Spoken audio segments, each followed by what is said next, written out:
Seahawks fans, wherever you may be. Thanks for listening to the show. Join your hosts, Bill Alvstad and Keith Myers, as we talk Seahawks football.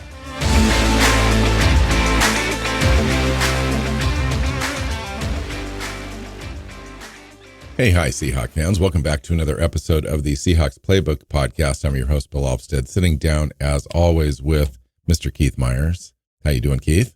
Doing good. Good. Sitting here talking about what we're going to talk about today, right before we push the record button. And essentially, we're going to preview this third preseason game with the visiting Cleveland Browns a little bit. We're going to talk about the roster and players on the bubble, essentially, and go into some injury news and had a trade yesterday we're going to talk about. So I hope you're doing well. Welcome in. Lots to talk about today. What do you want to start with? Let's start with the trade. I just think that it's news because it was a guy that for quite a long time he was, penciled in as on the roster, thought of as, maybe the fourth best cornerback on this team, was a starter 2 years ago and played well. And so now Michael Jackson is off to Carolina. And really it's just a matter of there's just too much damn talent in that room. They can't keep it all. Someone's going to get cut. And, you look at the way things have broken down and the way that Artie Burns has continued to, play strong and be a veteran presence. And, that Jeremiah Pritchett has looked good, at times and shows some real promise. And you go, maybe we don't need Michael Jackson this year. And he's got a 1-year contract that's fully guaranteed. And so you can't cut him. I mean, you can, but you're better off finding a way to get him off the roster in a way that you don't have to eat that full $1.2 million. And so they went ahead and found a trade partner and got themselves a linebacker, which they need depth at linebacker because they don't have any. Jerome Baker's supposed to be back for week 1, but behind him and a couple of other guys, are you happy with John Radigan? Are you happy with O'Connell? Radigan, I think, has played all right in the preseason. But yeah, there's just really not a lot of depth there. So they went ahead and brought in a guy that probably makes the practice squad and not the roster, but we'll see. Maybe they think they can get Radigan through to the practice squad and do that instead. But yeah, so we're talking a fringy opportunity here. So, Michael Barrett, 7th round pick this season out of Michigan. That's the kind of the key factor here, in that Mike McDonald and Harbaugh, his special teams coach, have a relationship with him, seen him play, seen his work ethic, seen him develop over time. Harbaugh especially, he's got over 600 or 700 snaps on special teams at Michigan. Mm-hmm. That's very significant. I watched him play a little bit just on some highlight stuff, and he actually had a couple of kick returns that happened to come to him and looked quite dynamic returning the ball down the field. It was pretty interesting. But more or less, he's a special teams guy. Even when Mike McDonald was there in 2021, didn't really play a lot of defensive snaps at that point. And then kind of came on and developed the last couple of seasons, especially last year. He really kind of had an impact on the team, and ended up with 62 career games at Michigan, 62, right? And 53 wins, which is both records for Michigan all time for a single player. Had 208 total tackles and 8.5 sacks, 2 interceptions in his last 2 seasons there. You had mentioned, and I saw the graphic about the lack of athleticism with him. He's got like 4.7 speed, but everything else agility wise is mediocre. Bottom 30 percentile type on his, his jumping ability, his lifting, his 3-cone, all that kind of stuff. Yeah, all of like I see that graphic and I was just like, when they traded for him, I'm like, oh, he's Michigan, whatever. I bet that's what they're trading for. He's an athlete and they know him and they know they can use him. And then when I looked at the thing and saw his lack of athleticism, I was like, oh, this is. And you combine that with his lack of size. Mm-hmm. He's 5'11" and change, and then 233 pounds, something like that. So undersized for the position. Transitioned from playing safety and nickel when he first got there at Michigan. Came from high school. Was actually a high school quarterback, dual threat kind of a guy. Ended up having 43 touchdowns, 4,000 some odd yards in his senior season, over 2,500 rushing yards during his career in high school. I thought that was interesting. So you think of him as not being athletic by virtue of these measurables, but he's always kind of played athletically. He's always in position. He hits hard. He's very instinctive, all that kind of stuff. So it does make up a little bit for the lack of actual physical traits. So it'll be interesting to see how this thing washes out. We were trying to discuss this earlier before we pushed record on what it means, like what this means as far as this trade, the timing. You'd brought up a lot of the things about Michael Jackson and his contract, and he probably wasn't going to make the roster anyway. So this was a chance for the Seahawks to kind of get out in front of that. Mm-hmm. But at the same time, they've got this relationship with this kid. He played well in preseason with his team, and we have struggles at the linebacker spot with Radigan and O'Connell, kind of sitting there, not really distinguishing themselves to this new coaching staff. And then Tyrese Knight, of course, has taken a lot of reps for Jerome Baker while Jerome Baker is out, although he did return to practice in a limited fashion this week. You said he's expected to be back for the regular season opener, but the lack of depth there is a concern. Even if Michael Barrett ends up on the practice squad, he can still be called up especially if he's needed for a special teams role or whatever while he's developing. And maybe he sticks on the roster. Like you said, they might not be enamored with O'Connell or Radigan. He might be viewed as a guy that they think might be an upgrade, and especially for his coverage skills, which he does have. And so we'll just see.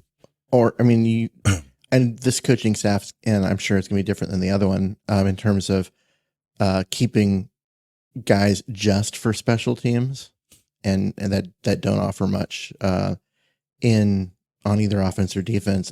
But this is a guy that you might bring in because you know what he can do on special teams, and you can trust him there, and then bring him along and hope he becomes something that you can help him play on defense. Just because they traded for him doesn't guarantee him a roster spot. I think that's a thing we're going to talk about is he's only got a week to kind of earn his spot. Right. Even less than that.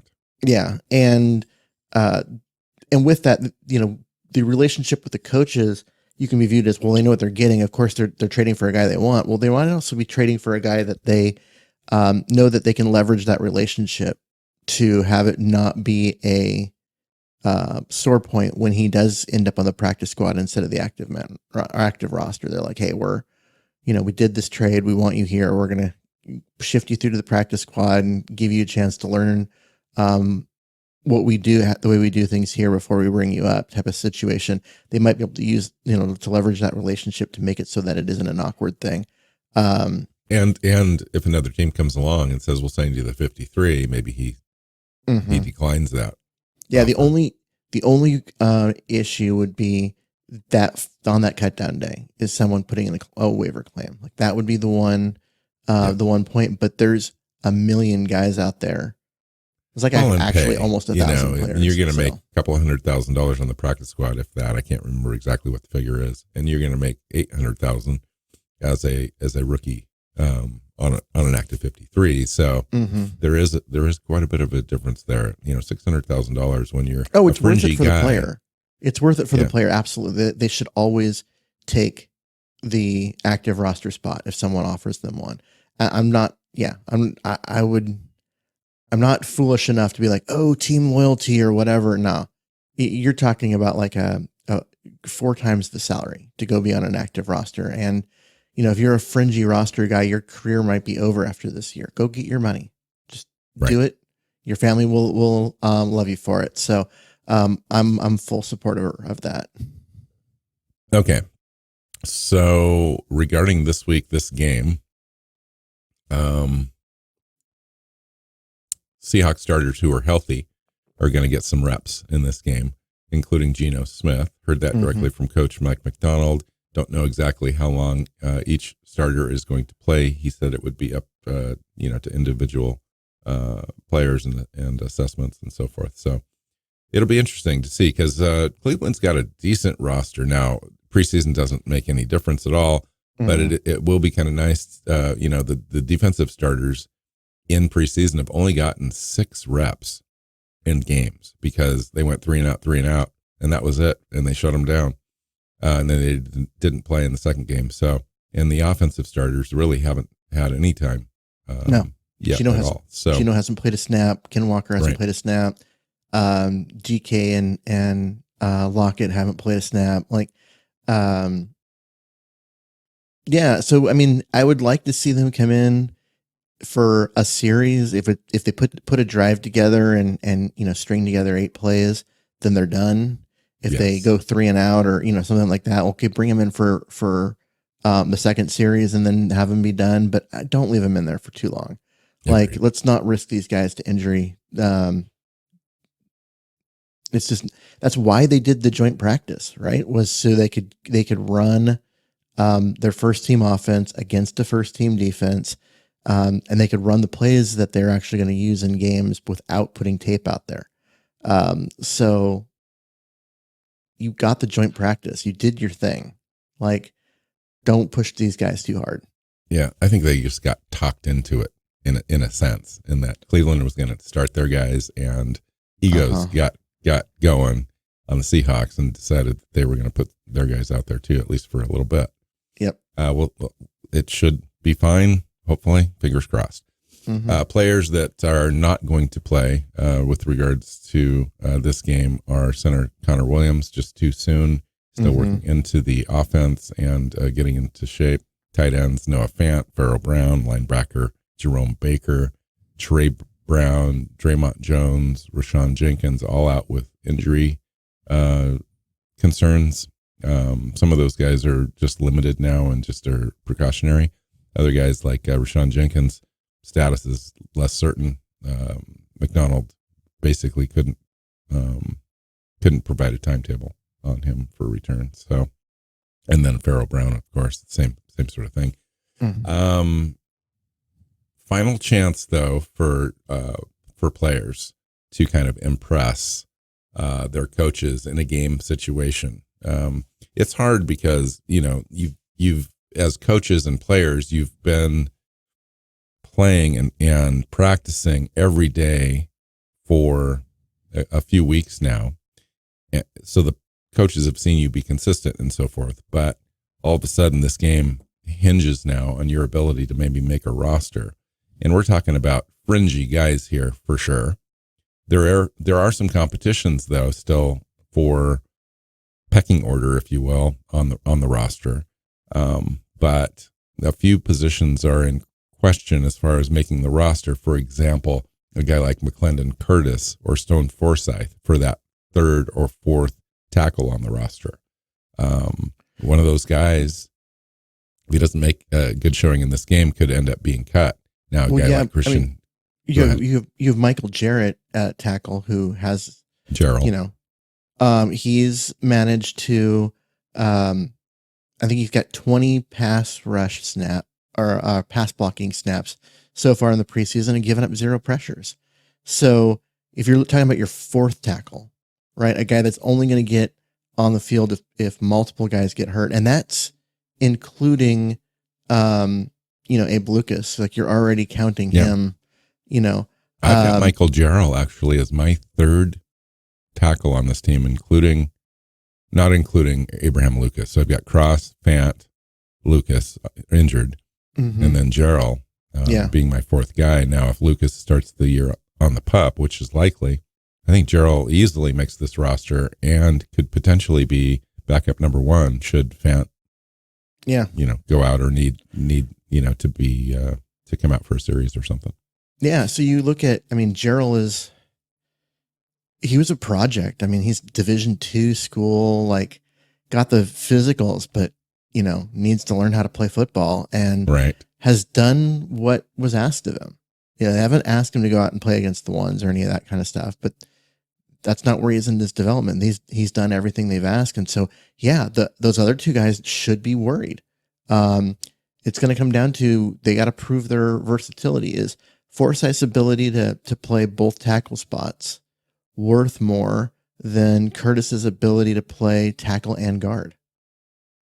It'd be interesting for me because, these coaching guys, the offensive line coach, et cetera, offensive coordinator, have no allegiance to Stone Forsyth or Laquan O'Neal or anything. So no, because it'll be very interesting to see. Yeah. It was the old regime that drafted Stone Forsyth and tried to develop him, all of his physical talents into a competent player. And so far what we've seen is that has not been successful. So, I mean, to me, the more interesting competition is wide receiver. Well, I was going to finish up with the offensive line really quick. So Christian Haynes and Anthony Bradford, that's the biggest competition in the entire camp. And it really does come down to this one game is basically going to dictate which player kind of supersedes the other. Now, both of them are not in jeopardy of being off the roster. But this is for the final spot, really, to kind of solidify the line going forward. Now, Fant is there temporarily at right tackle, but nonetheless, everything else will be settled, which is a good thing.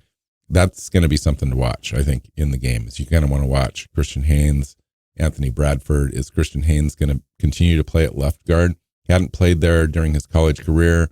They've been playing him there a lot for Laken Tomlinson when Laken Tomlinson has time off during camp and days off for practice and so forth. So, fun little battle there.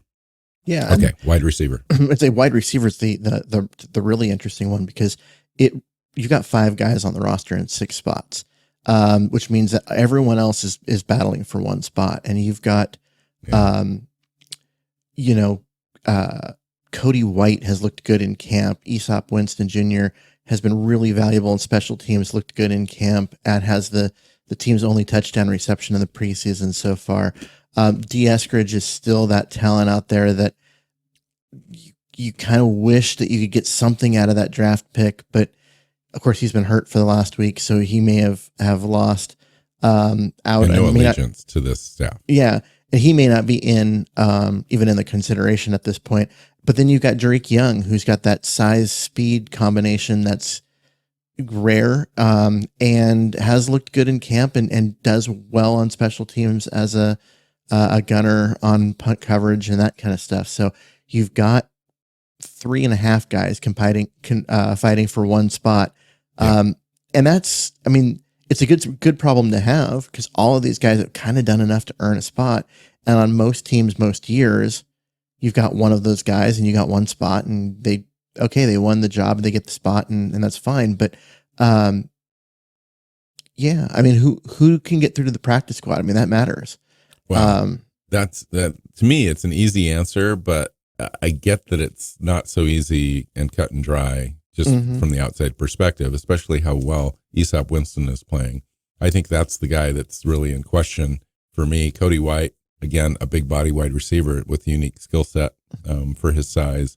But Jerick Young, to me, is the guy because, at 6'2" or almost 6'3", 225 pounds, runs a 4.4 40, is very unique and physical, and he's been blocking well in camp and so forth. And Laviska Shenault is the other guy. He's got, I think, that spot locked down. Is that 5th wide receiver? That's why I said he's done. Like his name has been transferred in pen. Yes, I agree. There's zero probability that he doesn't make this roster. So, it comes down to, I think Cody White can get to the practice squad fairly easily. I do too. Aesop Winston and Jerick Young. Jerick Young is not making it to the practice squad. If they cut him, he'll almost certainly be picked off. I agree. And so, Eskridge has just been a failed project. I don't see him. Yeah. moving on, at least quickly, maybe later on. And, as the season goes and teams get desperate for wide receiver help, but he's going to be there initially. And I think that's where he lives at this point.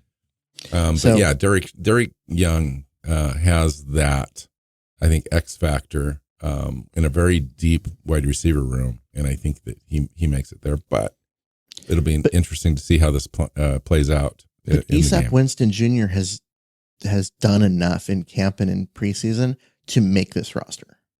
So here's the situation that we can talk about as far as, okay, if you, for whatever reason, and this has happened before, decide to keep 7 wide receivers, something else has got to give.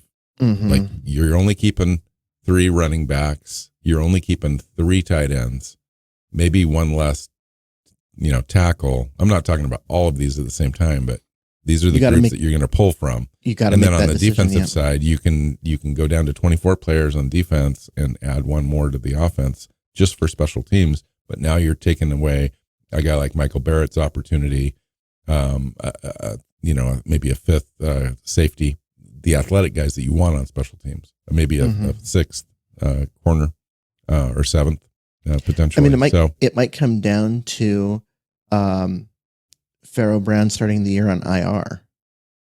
With the designation to there's no designation anymore, but with the idea that he'll be back after week 4, when they can pull him off IR, and creating that extra roster spot for now if they put him on IR, he's done because he's practiced during preseason. So you can put him on IR, but you have to put him on IR 24 hours after cut down day. So basically you wait until everyone's cleared waivers and then you put him on IR and sign someone back. And so, the Seahawks did this years ago. They like at one point only had 1 quarterback on the roster because they cut, I think it was Tavares Jackson, and then 24 hours later re-signed him. And it was not he didn't make the team. It was he's not going anywhere. And the team needed someone to do the flip for them so they could get a guy onto IR. I mean, Pharaoh Brown's going to make the roster on day 1, but that doesn't mean he's going to be on the roster day 2. Here's the issue that I have with the offense and Ryan Grubb and so forth. If you're going to keep a 7th wide receiver or even a 6th, those guys are never really going to see the field. I mean, there's only so many snaps to go around. True. But you're keeping guys for special teams reasons. Right. Okay. So how about linebacker? So Jerome Baker returned to practice, like I said, in a limited fashion this week. And it seems like both Terrell Dodson and Tyrese Knight will get plenty of starter reps no matter what happens. But to back up the position, you got Patrick O'Connell, John Radigan, Blake Lynch, Easton Gibbs, and now you've got Michael Barrett added to the mix. Michael Sean Duger wrote that he thinks that O'Connell is the guy that has the lead for the final spot after listening to all things and watching all the practices and games and so forth. Yeah, but Michael Barrett would be given a shot. I don't necessarily agree, because anytime you need, a guy is out for a play or a series and stuff during camp, and you needed a guy with the ones, it was John Radigan every time. That got the run seemingly with the ones. I agree with that. And in the first preseason game, like he started next to, or he didn't start because they started with Dotson, but after one series, Radigan came in next to Tyrese Knight, and it was those two that got the starters reps, and O'Connell didn't come on until later. So I don't know. I don't know what he's seeing or hearing. He's clearly more plugged in because he's actually at camp and has, the press access and that kind of stuff. So I would defer to him, but from what I'm seeing, I'd say Radigan has the spot. And honestly, the team clearly knows that if one of those top 3 guys gets hurt, they need another body. They don't trust the guys on the roster. To me, it comes down to, Barrett or Radigan. And we don't know anything about Barrett. Yeah. No, I agree. Yeah. So this game will be semi-important, but I think the totality of practices and games together have already informed this decision. I'm not sure that anything happens really in the game that's going to tip the scales largely in somebody's favor, but we'll see. I mean, one thing that can tip the scales and make is an injury. If Radigan sprains his ankle, well, he's going on IR, and O'Connell or Barrett wins this. You know what I mean? Like they can let health make some of these calls for him, because it's you're talking about option 3A and 3B. It really isn't much of a difference. Yeah, it's a game within the game in the NFL. Is formatting your roster at the end to make sure you're protecting guys, even if it's for next season. Like a guy will have a hammy and they'll put him on season-ending IR to just bring him back next year, which is not the greatest possible thing if you're a player, because if you're ready to go in 3 weeks, you got to sit out the rest of the season. That's kind of sucky. Well, that's why you'll see guys work out an injury settlement with the team, because once they hit IR, their salary is guaranteed for the year. But if a guy is healthy and wants to get on the field, he'll be like, look, I want an opportunity to be a free agent and sign a team so I can play. You want to not pay me everything. So let's find a spot in the middle. And so they'll get, 3 weeks of pay. That's the settlement in order to be released. And then they can go sign somewhere else. And they can't re-sign with the team that cut them until after the end of that settlement. So it's like, if they agree to pay 3 weeks worth of pay, then they would have to wait 3 full weeks before they could come back to this team that cut him. So, you see some of that. Like, I'm not a fan of those moves. Like, if a guy's hurt, he's hurt, right? And if he's not hurt, he should play. Like, he should be given the option to get on the field. Like, it's one of the IR rules that I'm not a fan of. But I understand why the Players Association does it that way, so that teams can't use IR to stash a whole pile of players. And yeah, the guys want to get an opportunity to be free agents and go find a team. So let's talk about tight end for a minute. Noah Fant has been out now for over a week. Pharaoh Brown is now out. Looks like longer, more than a week. Have we heard anything about? Because he went to Texas for a second opinion. I've not. So we have not gotten an update. I checked the wire this morning and did not see his name pop. Yeah. Jack Westover has been injured. Brady Russell's been playing his way onto the roster. AJ Barner, kind of the same. I think those guys seemingly are a lock. If all four were healthy, not Westover, but the other guys, you'd have Fant, Brown, AJ Barner, and Brady Russell, I think, as your four. In years past, we've carried 3. Brady Russell's been the best tight end in camp, mostly because, Noah Fant hasn't. Limited. He's been hurt. He hasn't practiced, but in camp, Brady Russell shows up every day, and that's kind of a surprise because he's, a fringy practice squad guy that gets in on special teams occasionally, under the old coaching staff. And I disagree. He was a special teams standout last year. And played well over 200 snaps on special teams. So he was there the whole time, I think. Yeah. Now this is a new regime, which is a great opportunity for Brady Russell because he can show more than what he was doing last year with the old guys. He came on as a practice squad player, like you said, came over on off of a practice squad, had to get onto the 53 in order for us to keep him, and stayed there all year. Now he didn't he had like what 3 snaps at tight end. One of them was a touchdown, but he had over 200 snaps on special teams, and that's kind of where he made his impact. So this year, it looks like if he were to make the roster, which I think is now almost guaranteed, he's going to get some time actually on the field. It looks like. So, and AJ Barner, you go back and you look at his snaps during the first two games of the preseason, like,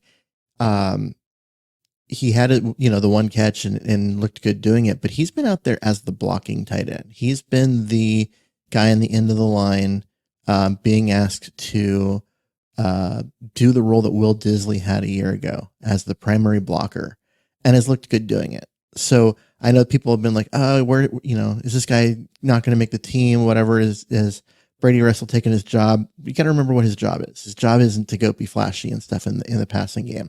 I think there's potential there. I think he'll grow into that, but he's on this roster as the blocking tight end, and I think he's secured that. Guy. Yeah. How about running back? Let's talk about that running back competition. McIntosh and Holani. George Holani. This is another one of those where I read, Duger, and he says it's Holani's job, and McIntosh is trying to make sure that he ends up on the roster. Holani's only got, 6 rushes in the preseason, or something like that. I know that he had the 111-yard touchdown where he looked great, but since then he's only had, his longest run is 5 yards, and he hasn't had that many opportunities. I want to throw something out there for you to consider. So what is the role on this team of the third running back? And I would say that the role is primarily not going to be carrying the ball. It's going to be in pass pro. And they may like the physicality that George Holani has over Kenny McIntosh in that department. Not only is in the physicality, but he's just he picks up the blitz better, he picks up the blocks better, and does a better job doing that. And then Kenny McIntosh gave up a sack against the Chargers, and then he tripped Forsyth against the Titans, which caused a strip sack. I'm just saying those might be factors that the team might be considering that we necessarily we're saying, oh, well, he's not running the ball as effectively. Well, maybe that's not what he's being judged on. Here's the thing. If you're in a 2-minute drill, why the hell are you taking Ken Walker and his skill set off the field for George Holani or McIntosh?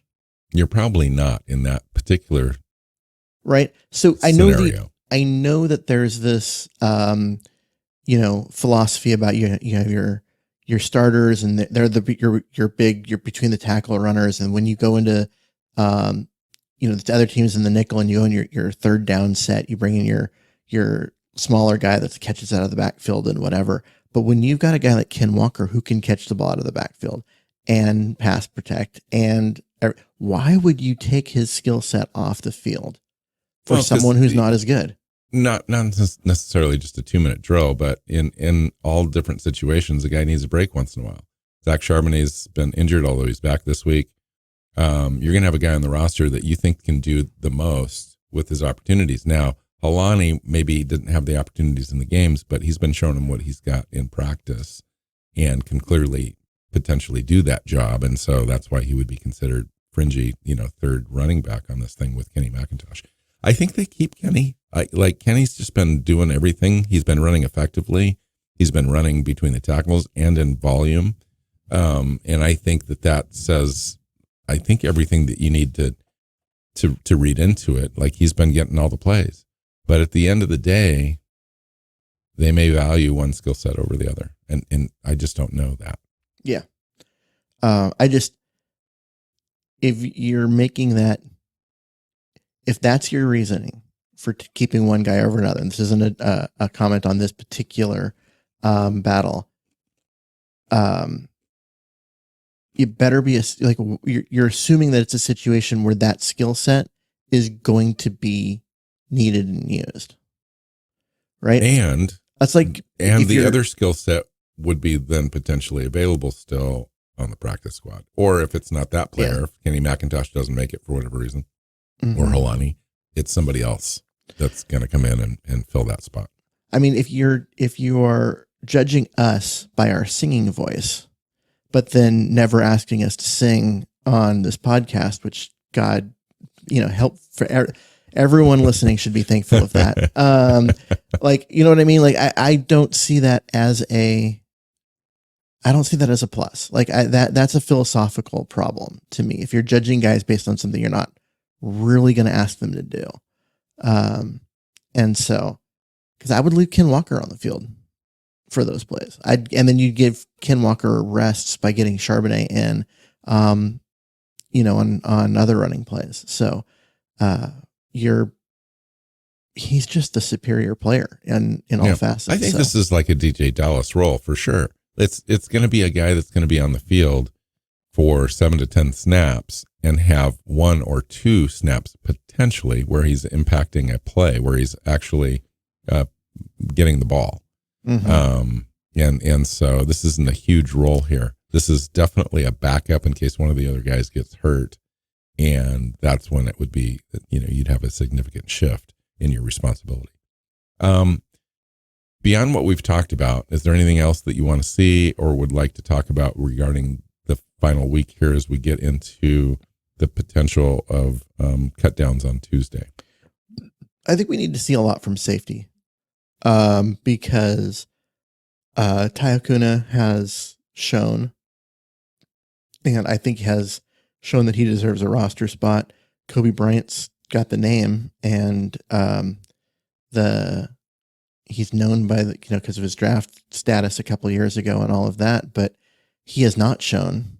And DJ James needs to show that he belongs, because it's hard to say that he does after last week. So, and what about a fringy guy like D Williams? The thing is, D Williams, I am having a hard time keeping him off the roster. He's fringy because he just transferred from wide receiver to corner, and corner was already a stacked room. But what he does, he returns punts, he returns kicks, he covers punts. And he covers people very well. Sticky and guy. And other, the teams have tried to pick on him because they're like, oh, this guy just changed. Let's go after him. And he's done a good job. Like, he's raw. There's gonna be mistakes and all of that. But I think just for his special teams contributions, he's shown that he deserves a spot. And I think the potential for him to develop into far more is intriguing enough. I want him on the roster. To me, it's not I want him at least on the practice squad, because the way the practice squads have changed in the last couple of years is now you've got 15. This year we get 16 because of the exemption for Pritchard. I think that a guy like that who needs developing at the position, so at corner, even though he played quite a bit, took quite a bit of snaps in college, he hasn't played there for a little bit. I think that he would be served well to be on the practice squad. I don't necessarily think he would be in danger of being picked off. And you keep him around for his return ability. And if somebody should get injured, like a Chenault or one of the other guys, you can call him up and we'll see. Yeah. I mean, that was one of the advantages of the Michael Jackson trade. It opens up a roster spot. And we're talking about being way down on the depth chart because you've already got like your sixth corner, basically. Yeah, we're talking about your sixth corner. So he's not a guy that's going to be asked to play on defense unless something terrible's happened. This is a guy that's making the roster to play special teams and to show that he can develop into someone that can be used on defense down the road. I would rather have D Williams on this roster than DJ James. And that's not even a consideration. Like, of course it's D Williams. He's significantly ahead. There's a reason they drafted DJ James, though. I'd like to see that play out a little bit. I think the sample size is small, and they've seen every practice, every rep. I'd like to be able to see a little bit more of that before I pass judgment. I think the other guy that possibly could be considered, I mean, Lance Boykin has been sitting around in practice squads for a while now, and kind of a seasoned guy. He's an interesting guy. Carlton Johnson, I understand, is having great camp, undrafted free agent that had come in. Mm-hmm. And I want to see him a little bit, and maybe take a look at him as a practice squad kind of a candidate. Yeah, interesting. There's going to be, if there were like two players that you could name, one on offense, one on defense, that were cut, that would be immediately being looked at as being guys that could be picked off by other teams after the cut down, who would you put on that Tariq list? Young is the name that pops into my mind from on offense. Is if they cut him, I think he'll get picked off. Skill set's too interesting and shown too much promise. But he is fringy. He's there. So, it's a possibility. On defense, yeah, I mean, D. Williams might get picked off just simply from what he's shown. Mm-hmm. I mean, you could see maybe DJ James getting picked off, but he lasted until the 5th round for a reason. Like every team had, or 6th round. Yeah. Every team had multiple opportunities to draft him and passed. And then he comes on in Seattle and doesn't show well. I think teams would not want to have to leave him on the 53. And so they don't want to claim him. And so Seattle will be able to get him through to the practice squad. And I would also agree with you. I would like to see that continue to play out, but I just don't think that it warrants a 53 spot right now. Yeah. I mean, it's hard. If they were to do something like silly, like try and cut Jeremiah Pritchett, he would go. He's gone. But I just don't see any possibility where they do that. I've seen mixed reports on him, but yeah, I mean, there could be other players too. Kobe Bryant might get picked off. John Radigan for somebody that needs a linebacker if he's made available. Darrell Taylor for sure. I don't see him being cut. But I don't see him being cut, but he's a name that because he's the 4th guy in a position where 2 are on the field at a time, and you've seen some younger talent, and you might have a 5th guy because with Jones, splitting time and if he ever gets healthy, playing there and that kind of stuff, you might see the team like, okay, maybe we can move on from that and go younger and cheaper. And I think he would get picked off, and I doubt he would hit free agency. And they may try to trade him right at the last minute here. Mm-hmm. Yeah, interesting. So let's go have a clean, healthy game, no injuries, get out of there. And I want to let everyone know too, we're going to be guests on a Seahawks podcast on Sunday. The Hawks Rundown show is the name of the show. Bryce and Ryan over there. And we're going to be joined by Dan Viennes for kind of a roundtable discussion, talking about the off season, how the preseason went, potential cut downs. We're going to kind of predict the roster a little bit, and then do some sort of a season prediction part of the show as well. So that'll be fun. And that's live. That'll be live streamed at 2:30 Pacific, and we'll have more information on our socials as that information becomes available. So that's it. So let's follow Keith on Twitter at Myers NFL. You can follow me at NW Seahawk. The show is Seahawks Playbook Podcast. Follow us on your favorite podcast platform and our YouTube channel. And until next time, go Hawks. Go Hawks. Seahawks Playbook Podcast listeners, thanks for joining us for another edition of the show. You can find us on Twitter. Bill is at NW Seahawk. Keith is at Myers NFL. And the show is at Hawks Playbook. You can listen and subscribe to the show at SeahawksPlaybook.com.